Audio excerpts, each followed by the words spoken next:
Welcome, Leon, to this conversation. I really appreciate you taking the time to talk with me. We just met, we just talked briefly, and I just feel that you have so much to give that I'm looking forward to this conversation with you. But before going into it, could you please introduce yourself for our audience, and then we'll go into a couple of questions I have. Yeah, sure. My name is Leon Rautenbach. I live in Cape Town, in the Western Cape. I live here since 6-7 years ago. Previously in Johannesburg. I'm an executive coach, and I work mainly with top leadership in medium-sized to corporate companies. And then I also work with families that need family therapy. And it's a modality that we call family constellations. So that's basically in a nutshell what I'm doing.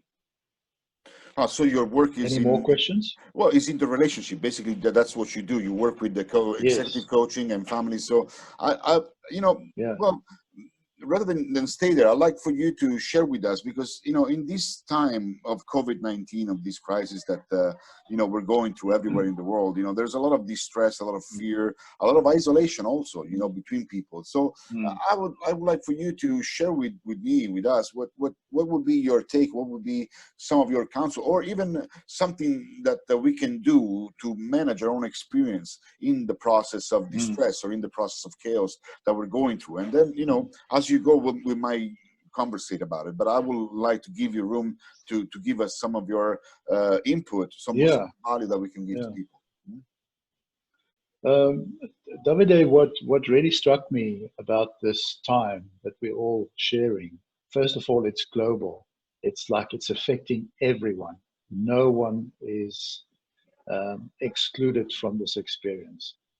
I love the metaphor that we perhaps are in different little boats. Your boat is bigger than mine, and mine looks different than the next one, but we are actually floating on the same ocean. It's the same change that is facing us right in the face, coming towards us, and we need to prepare for this change. Now, the best way to look at it is to see what is the gift in the situation. Apparently, there's a beautiful word in Chinese that says a crisis is also an opportunity. And so we need to look at what is the opportunity here. And what glares me in the face right now is, if I look at my life pre-COVID-19, it looks like a lot of my work and my attention is focused on the external world. It's focused on clients, it's focused on the bank account, it's focused on the business. It's always focused on the external world. And what struck me now is that we have an opportunity to go inside, to also examine a new territory, which is the internal world, which obviously is our mind. The mind that can be very fragmented, very split. And sometimes I get this metaphor of, in Japanese culture, there is this art form of a broken vase that is shattered into pieces. But then the beautiful art is when they put these pieces together and thread it with gold. What then happens to that vase is that the vase becomes, and I know there's the art form has got a name, but I can't remember the name right now. But when that art piece is finished, it looks much more beautiful than it ever was before, because all the fragmented pieces are put together as a whole again. And it's almost like we don't spend enough time with ourselves, internalizing, thinking about the love that we are, the wholeness that we are, the perfection that we are as consciousness, as human beings on the planet. We don't connect enough with self-love, self-awareness, self-appreciation. Those values has been neglected by our modern Western society, where we always chase something, we always run towards something outside of ourselves. So we have become impoverished in our inner world. And I think it's a beautiful time for us to spend more time with ourselves, to take the moments of silence, and to sit with that silence and see what wants to emerge out of our rich mind when we quiet and we listen to the inner voice. Well, one thing I'd like to ask you one thing, because I'm a coach also, and sometimes people are afraid of the quiet. And most people try to fill the Mm, void, the silence, because they're afraid to be with themselves. So I found that mm. in time, people try to entertain themselves, not to have the chance to look inside. Now, I Yes, yeah. understand there is value to looking inside, but how can we Mm. help people go from I'm afraid of doing that to wow, I want to do that. And what clicks in people that from trying to avoid the void or the silence or the place in which they have to look at themselves to they would like to eagerly go there. That Mm. what can we how do you do that usually? How do you help people embrace Yes. what they're afraid of? Finally, As a precursor to the answer, I just want to say that I'm very overjoyed that when we in our pre-conversation, you said that your focus is relationship. And I really think that is so relevant for now, because we have superficial relationships and we have all kinds of categories of types of relationships, from romantic relationships to intimate relationships and friendships and everything else. But we fail to understand that the most important relationship is the relationship with self. And so, as a precursor, I would like to say that is a big frame understanding for most of us, is to get back to self. Now, once we have understand that and we buy into that, then the inner resources that gets extrapolated in our coaching sessions for the client to dive deeper into what are those nuggets of gold that sits inside me that I always neglected.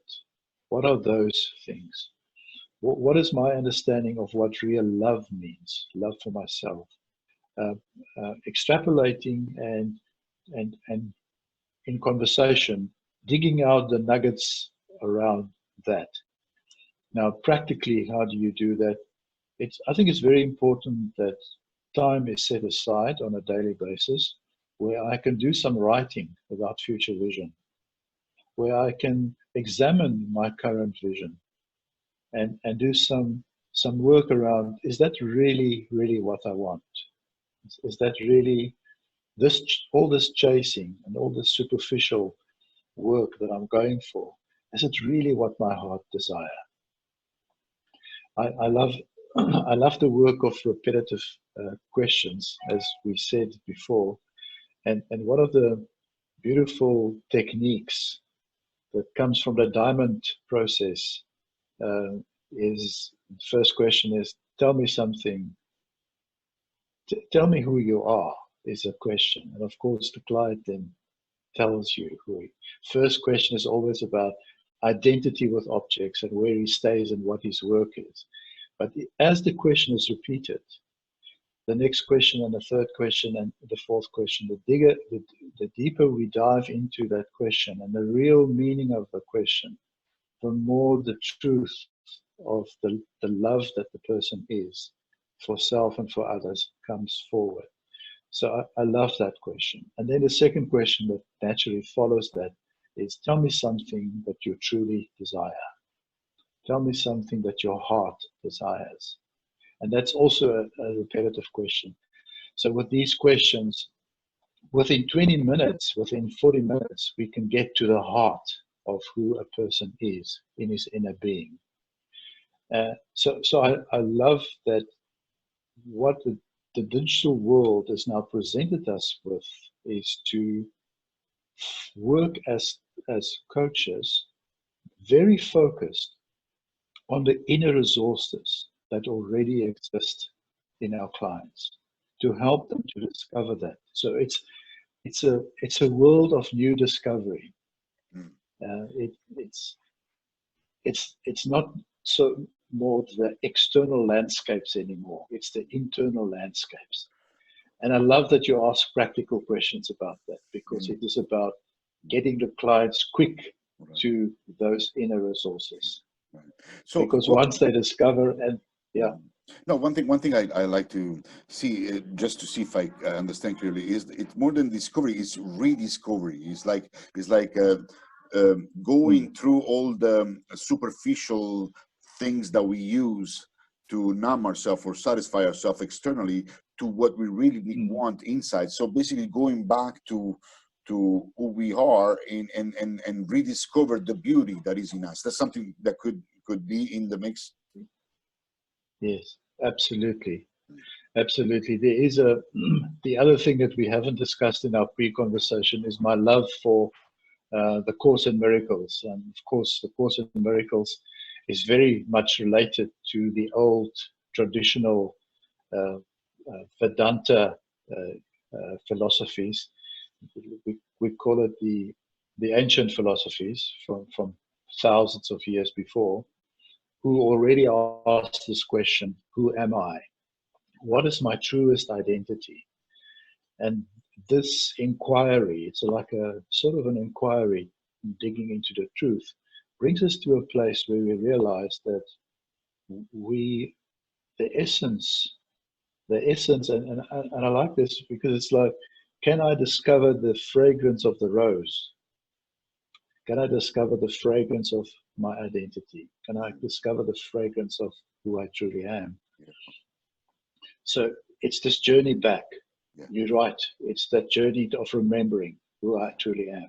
Yeah. One of the things that I believe is very potent in what you're saying is the repetitivity of the question, because it seems like once I ask who am I, the answer that I get is the first answer, but if I ask it again, the mind goes to look for another answer, and then if I ask it again, the mind goes to look for another answer. When we get satisfied with the first answer, we're just at the shallow level. So I love the repetitivity because it's a way to go deeper. It's like a step inward.